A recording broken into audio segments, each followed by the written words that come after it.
اعوذ باللہ من الشیطان الرجیم، بسم اللہ الرحمن الرحیم۔ تمام سننے اور دیکھنے والوں کو السلام علیکم، اور آپ دیکھ رہے ہیں ہسٹری آف اسلام چینل۔ بے نمازی کا انجام، فویل المسلمین اللہ زینا ہم انصلاۃ ہم سعون، پارہ نمبر 30، سورۃ المعون، آیت نمبر 5 اور 6۔ ان آیت کا ترجمہ ہے: اور ان نمازیوں کے لیے خرابی ہے جو اپنی نماز سے بھولے بیٹھے ہیں۔ حضرت ابن عباس رضی اللہ تعالی عنہ فرماتے ہیں کہ جنت میں ویل نامی ایک خوفناک وادی ہے جس کی گرمی سے خود جہنمی پناہ مانگتا ہے، اور یہ اس شخص کا ٹھکانہ ہے جو نماز کو وقت گزار کر پڑھتا ہے، یعنی دیر سے پڑھتا ہے۔ جو شخص نماز کے معاملے میں سستی کرے گا، اللہ تعالیٰ اسے 15 سزائیں دے گا۔ ان میں سے 6 دنیا میں، 3 موت کے وقت، 3 قبر میں اور 3 قبر سے نکلنے کے بعد ہوں گی۔ دنیا کی 6 سزائیں اللہ تعالیٰ اس کی عمر سے برکت ختم کر دے گا۔ اللہ تعالیٰ اس کے چہرے سے نیک لوگوں کی علامتیں ہٹا دے گا۔ اللہ تعالیٰ اس کی کسی عمل پر اجر و ثواب نہیں دے گا۔ اس کی کوئی دعا حق تعالیٰ آسمان تک قبولیت نہ ہونے دے گا۔ دنیا میں مخلوق اس سے نفرت کرے گی، نیک لوگوں کی دعا میں اس کا کوئی حصہ نہ ہوگا۔ موت کے وقت اللہ تعالیٰ اس پر یہ 3 سزائیں مسلط کرے گا۔ پہلی سزا یہ ہے کہ وہ ذلیل ہو کر مرے گا، دوسری سزا کہ بھوکا مرے گا، تیسری سزا مرتے وقت اتنی سخت پیاس لگے گی کہ اگر ساری دریاؤں کا پانی بھی اسے پلا دیا جائے تو بھی اس کے پیاس نہ بجھے گی۔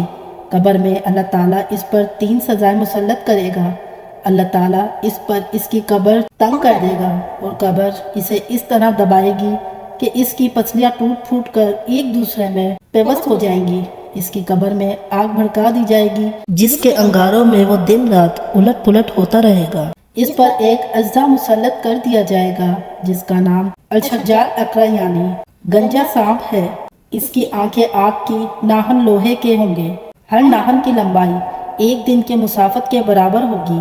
وہ گرجدار بجلی کی آواز میں کہے گا کہ میں الشجار اقرع ہوں، مجھے میرے رب نے حکم دیا ہے کہ میں تجھے فجر کی نماز ضائع کرنے کی جرم میں صبح سے لے کر ظہر تک، اور ظہر کی نماز قضا کرنے سے ظہر سے لے کر عصر تک، اور عصر کی نماز قضا کرنے سے عصر سے لے کر مغرب تک، اور مغرب کی نماز چھوڑنے پر مغرب سے لے کر عشاء تک، اور عشاء کی نماز قضا کرنے پر عشاء سے لے کر صبح تک ڈستا رہے گا۔ جب بھی وہ ضرب لگائے گا تو مردہ 70 ہاتھ زمین میں دھس جائے گا، تو اپنے ناخن زمین میں داخل کر کے اس کو نکالے گا، اور یہ عذاب اس پر قیامت تک مسلط رہے گا۔ ہم عذاب قبر سے اللہ کی پناہ طلب کرتے ہیں۔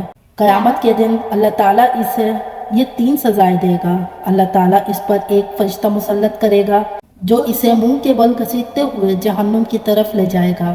حساب کے وقت اللہ اس کی طرف ناراضگی والی نظر سے دیکھے گا جس سے اس کے چہرے کا گوشت چڑھ جائے گا۔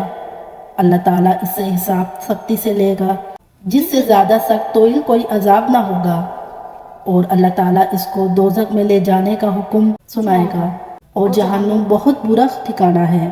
اللہ پاک ہم سب کو سمجھنے اور نیک اعمال کرنے کی توفیق عطا فرمائے۔ مزید ویڈیو دیکھنے کے لیے ہمارا چینل ہسٹری آف اسلام ضرور سبسکرائب کیجیے، ساتھ میں بیل نوٹیفیکیشن کو بھی آن کیجیے تاکہ آپ کو میری ڈیلی ویڈیو کی نوٹیفیکیشن بر وقت موصول ہو سکے۔ دعا میں یاد رکھیے گا۔ اللہ پاک آپ سب کا حافظ و نگہبان ہو۔ اللہ حافظ۔